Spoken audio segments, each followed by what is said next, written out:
تخيل أن جسدك أصيب بجرح صغير في يدك، لكن بدلا من أن تحاول علاجه أو حمايته بدأت يدك الأخرى تضرب على الجرح، تضغط عليه بقوة، بل وربما قمت بالدوس بقدمك على المكان المصاب. أليس هذا تصرفا عبثيا مؤلما؟ كيف يؤذي الجسد نفسه بدلا من أن يحمي موضع الألم؟ في حادثة الإفك حين انتشرت الشائعات الكاذبة عن أمنا عائشة رضي الله عنها، وجه الله اللوم لمن أرخوا آذانهم واستمعوا لمن روج الأكاذيب. لاحظ كيف صاغ الله هذه الآية العجيبة: لولا إذ سمعتموه ظن المؤمنون والمؤمنات بأنفسهم خيرا.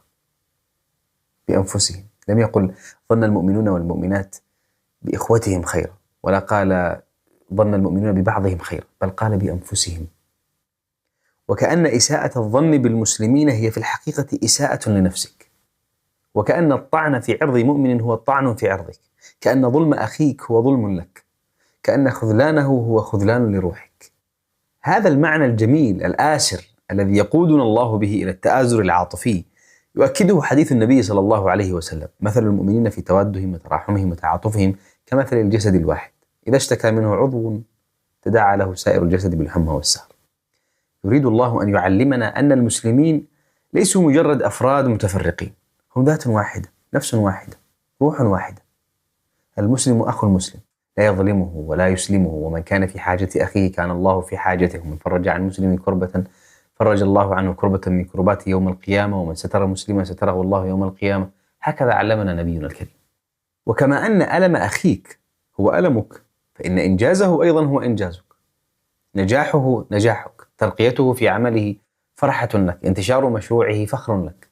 إذا كنت مؤمنا حقا أن المسلمين نفس واحدة، فكيف تحزن عندما يتقدم أخوك؟ كيف تضيق نفسك إن رأيته يعلو؟ حين يسجل لاعب الفريق هدفا يفرح معه كل أعضاء الفريق، هذا فوز للجميع، حتى لمن جلسوا على دكة البدلاء، حتى الجمهور يشملهم ذلك الفوز وتلك الفرحة. ونحن كأمة إسلامية كل إنجاز يتحقق في أي مكان على هذه الأرض يفترض أن يكون إنجازا لنا جميعا، جزء من رفعة هذا الدين وجزء من بناء هذه الأمة. لو كانت الأذن تغار من العين لأنها ترى لما استقام الجسد ولما اكتمل عمله. ما عند الله واسع، والخير لا ينقص إذا زاد عند غيرك، بل بالعكس، كلما ازداد الخير في أمة الإسلام ازداد نصيبك من هذا الخير. لا يؤمن أحدكم حتى يحب لأخيه ما يحب لنفسه. هل تحب لنفسك أن تخذل، أن تتهم، أن يساء بك الظن؟ لا ترضى ذلك لنفسك.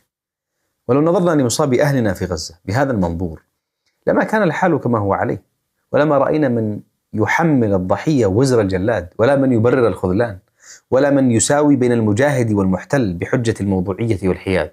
لما رأينا من يهمش المقاطعة ويتقاعس عن الإنفاق، ولا يجاهد بكلمة ولا يناصر بموقف، لأن نفسه غالية سيبذل لها ما بيسعه.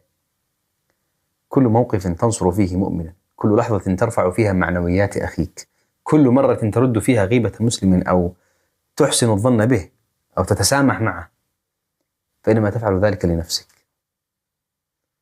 نحن نفس واحدة، لذا ضمت جراحك ولا تعبث بها. السلام عليكم.